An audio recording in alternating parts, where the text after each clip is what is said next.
안녕하세요. 미국 주식으로 100억을 만들자 미주백입니다. 오늘은 26년 4월 5일 일요일입니다. 오늘은 미주백 4월 1주차 주간 보고를 하고자 합니다.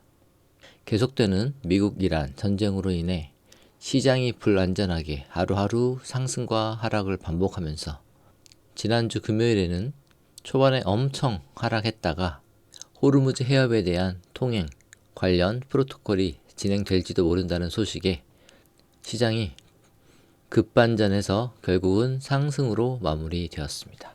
그래서 다우는 0.13% 하락, 나스닥 0.18% 상승, S&P 0.12% 상승 마무리되었습니다. 그래서 계좌 먼저 공개하겠습니다. 마찬가지로 TQQQ 수량은 동일하게 15,880주, 원금 동일하며 총 평가액은 1억 800만원 증가해서 10억 3,400만원입니다. 현재 시장의 중요 지표가 여러 가지가 있겠지만 가장 중요한 것은 현재 전쟁으로 인한 유가입니다. 유가가 현재 110달러를 넘어선 상황에서 다른 지표들이 크게 영향을 주지 못하고 있습니다. 일주일 동안 S&P 맵을 보면 엔비디아가 3.59% 상승, 구글이 4.89% 상승, 메타도 4.9% 상승했고요. 테슬라를 제외한 매그니피센트 7이 모두 크게 상승했습니다. 채권시장 중요 지표인 10년물 채권금리를 보면 현재 4.345%인데 전쟁 이후에 크게 상승했습니다. 페드와치 금리 인하 가능성 현재까지는 없네요. 내년 9월이 되어서야 현재 가능성이 있게 나옵니다. 유가의 상승으로 인해서 여기저기 인플레이션을 부르고 있습니다. 따라서 현재 상황에서는 금리 인하 가능성 굉장히 낮아지고 있습니다. 일주일 동안 지수 변화를 살펴보면 다우가 2.27% 상승, 나스닥 3.58% 상승, S&P 2.6% 상승, 코스피 3% 상승했습니다. CNN에서 발표한 공포지수는 현재 19, 극심한 공포 단계입니다. 유가를 보자면 2달 전에 60달러 부근이었는데 지금은 배럴당 112달러 엄청나게 상승했습니다. 전쟁의 공포 참 무섭습니다. 언제 끝날지 모르는 공포감에 사람 참 불안하게 하지만 이제 얼마 남지 않을 거라는 확신은 있지만 그게 언제일지는 모르겠습니다. 자, 우리 미주의 가족 여러분은 이럴 때일수록 차분하게 크게 시장에 동요하지 마시고 본인의 맡은 바 임무를 열심히 하시면 될 뿐입니다. 환율을 보더라도 현재 달러당 1,510원입니다. 꽤 많이 상승했죠. 아시다시피 전쟁이 만약 종전이 되면 유가 내려가고요. 환율도 무조건 내려갑니다. 자, 일주일 동안 TQQQ는 약 7% 상승했습니다. 다시 한번 이번 주 미주백 계좌를 말씀드리겠습니다. TQQQ 수량은 전주와 동일한 15,880주, 원금도 동일하고요. 총 평가액 변화는 약 1억 800만원 증가한 10억 3,400만원입니다. 우리 존경하는 미주백 가족 여러분 항상 건강하시고요. 긍정적인 마음가짐으로 미래를 준비하자고요. 우리의 꿈과 미래 함께 이루어보시죠. 함께라면 가능하며 우리는 해낼 수 있습니다. 감사합니다. 미주백이었습니다. 주말 사이에 정말 엄청난 일이 터졌죠. 전 세계가 말 그대로 숨을 죽였습니다. 바로 미국과 이란의 충돌 소식 때문인데요. 오늘 이 중대한 사건의 핵심을 한번 파헤쳐 보겠습니다. 이 소식이 터지자마자 시장은 바로 난리가 났습니다. 투자자들이 위험한 건 다 내다 팔고 안전한 곳으로 몰려가는 바로 그 리스크 오프 패닉이 시장 전체를 덮친 거죠. 주식은 곤두박질치고 반대로 기름값이랑 금값은 하늘 높은 줄 모르고 치솟았습니다. 딱 위기 상황에서 나타나는 전형적인 신호죠. 자, 그럼 도대체 주말 사이에 무슨 일이 있었던 걸까요? 어떻게 세상이 이렇게 하루아침에 벼랑 끝에 선 것 같은 분위기가 됐을까요? 지금부터 그 시작점으로 한번 거슬러 올라가 보겠습니다. 네, 먼저 이번 사태를 촉발시킨 사건들을 시간 순서대로 한번 따라가 볼게요. 모든 것의 시작, 바로 최초의 군사작전부터죠. 이 모든 일이요, 정말 믿기지 않게도 딱 48시간 만에 일어났습니다. 시작은 미국하고 이스라엘이 이란을 향해 합동공습을 감행하면서부터였죠. 트럼프 대통령은 이 작전에 에픽 퓨리, 그러니까 거대한 분노라는 이름까지 붙였습니다. 근데 진짜 충격적인 건 이 공습으로 이란의 최고 지도자가 사망했다는 소식이 전해진 거예요. 그러자 이란이 가만히 있었겠어요? 바로 보복에 나섰죠. 걸프만 전역에 있는 미군 기지들을 향해서요. 그리고 결정적으로 세계 경제의 숨통이라고 할 수 있는 호르무즈 해협을 사실상 막아버리면서 긴장이 그야말로 최고조에 달하게 됩니다. 여기서 한번 생각해 볼 지점이 있는데요. 바로 이스라엘이 내세운 명분입니다. 네타냐후 총리가 뭐라고 했냐면 이건 이란 테러 정권이 가하는 실존적인 위협을 없애기 위한 거다라고 했어요. 그러니까 이게 그냥 먼저 때린 게 아니라 우리 생존을 위한 어쩔 수 없는 방어 조치였다. 이렇게 주장하는 거죠. 와, 이번 합동작전 그 규모가 정말 어마어마했습니다. 이스라엘 전투기 거의 200대가 동원돼서 이란 전역에 있는 목표물 500개를 그것도 아주 정밀하게 타격했어요.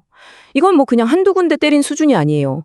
방공망, 미사일 기지, 지휘시설까지 그냥 이란의 군사 시스템 자체를 마비시키려는 의도가 아주 분명해 보이죠. 자, 그럼 이란은 어떻게 반격했을까요? 역대 최대 규모의 보복이라고 선언하면서 맞불을 놨습니다. 카타르, UAE, 바레인, 중동 전역에 쫙 깔려있는 미군 기지 27곳을 동시에 공격했어요. 이 와중에 두바이나 아부다비 공항 같은 민간 시설까지 피해를 보면서 항공편이 막 중단되는 대혼란이 벌어지기도 했고요. 그런데 재밌는 건 미국 쪽 발표는 좀 달라요. 기지 피해는 경미했고 우리 군 사상자는 한 명도 없었다고 했거든요. 양측의 발표가 좀 엇갈리는 거죠. 자, 이제부터가 정말 중요합니다. 이 분쟁의 핵심, 가장 민감한 전략적 포인트, 바로 호르무즈 해협에 대해 한번 집중적으로 파고들어 보겠습니다. 자, 이 숫자, 20%. 이게 대체 뭘 의미하는 숫자일까요? 바로 전 세계 석유의 20%가 매일 이 호르무즈 해협을 통과한다는 뜻입니다. 전 세계 석유 5통 중 1통은 무조건 이 좁은 바닷길을 지나가는 거예요. 하나 더 볼까요? 25%. 이건 액화 천연가스, 그러니까 LNG입니다. 전 세계 LNG의 4분의 1. 이것도 바로 여기를 지나갑니다. 그러니까 석유와 가스, 이 두 에너지원의 생명줄인 셈이죠. 그러니까 핵심은 바로 이겁니다. 호르무즈 해협은 그냥 바다가 아니에요. 전 세계 에너지 공급을 책임지는 말 그대로 대동맥인 거죠. 그런데 지금 이란이 이 대동맥을 틀어지고 있는 겁니다. 이게 왜 지역 분쟁이 순식간에 전 세계 경제 위기로 번질 수밖에 없는지 그 이유가 바로 여기에 있습니다. 자, 그럼 이 중동의 불꽃이 우리 지갑에는 어떤 영향을 미칠까요? 지정학적 위기가 우리 경제에 어떤 청구서를 내미는지 한번 따져보겠습니다. 전문가들이 이런 경고를 해요. 호르무즈 해협이 오랫동안 막히면 이건 마치 전 세계 성장에 세금을 매기는 것과 같다고요. 이게 무슨 말이냐면 기름값이 오르면 물건 만드는 비용, 실어 나르는 비용 다 오르잖아요. 그럼 결국 우리 손에 들어오는 모든 물건값이 비싸지는 거죠. 인플레이션이 오고 세계 경제 전체가 휘청거리는 겁니다. 이게 남의 나라 얘기가 아니라 바로 우리 지갑 사정과 직결되는 문제라는 거죠. 이 그래프를 보시면 상황이 더 명확해져요. 이 호르무즈 해협이라는 병목 지점에 각 나라가 얼마나 목을 메고 있는지 보여주는 건데요. 보세요. 중국이나 우리나라처럼 에너지 대부분을 수입에 의존하는 나라들은 높음, 그러니까 굉장히 취약하다는 걸 알 수 있죠. 반면에 이제는 직접 석유를 펑펑 생산하는 미국은 상대적으로 충격이 덜한 좀 더 균형 잡힌 위치에 있습니다. 특히 우리나라 상황을 한번 자세히 들여다볼게요. 이게 얼마나 심각한지 바로 와닿으실 겁니다. 2025년 기준으로 우리나라가 수입하는 원유의 거의 70%가 중동에서 와요. 70%요. 이 말은 뭐냐면 호르무즈 해협이 불안정해지면 우리나라 산업경제 전체가 그대로 멈춰설 수도 있다는 정말 무서운 얘기입니다. 그럼 이런 초유의 사태의 기업들은 어떻게 해야 할까요? 전문가들이 일종의 생존 플레이북을 3단계로 제시합니다. 첫째, 당장은 현금이 최고다. 현금 흐름부터 꽉 붙잡아야 하고요. 둘째, 그동안은 싸고 효율적인 공급망만 찾았다면 이제는 안정성이 우선이다. 공급처를 여러 곳으로 나눠야 한다는 거죠. 그리고 마지막으로 이런 위기 상황에 대처하는 능력 자체를 우리 회사의 핵심 경쟁력으로 만들어야 한다는 겁니다. 자, 이제 마지막으로 한 걸음 물러나서 더 큰 그림을 한번 보겠습니다. 이번 충돌이 과연 지정학적으로 어떤 거대한 변화를 가져왔는지 새로운 전쟁의 시대에 대해 이야기해보죠.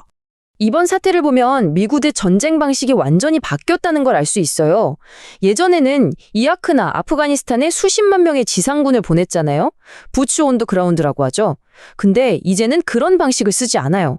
대신에 정밀 타격이나 정보 공유, 방공 시스템 지원처럼 한 발짝 뒤에서 동맹을 지원하는 역할을 하죠. 왜냐고요? 미국의 진짜 관심사는 이제 중동이 아니라 중국이거든요. 최소한의 자원으로 중동에서의 영향력은 유지하면서 주력은 중국에 집중하려는 아주 전략적인 변화인 겁니다. 이란에 대한 대규모 공습은 중동의 힘의 지도를 완전히 새로 그렸습니다. 이란을 중심으로 뭉쳤던 시리아, 헤즈볼라 같은 소위 저항의 축은 힘이 쭉 빠졌고요. 반대로 이스라엘의 군사적 힘은 다시 한번 모두에게 각인됐죠. 그리고 그 빈틈을 사우디나 UAE 같은 걸프 국가들이 치고 올라오고 있습니다.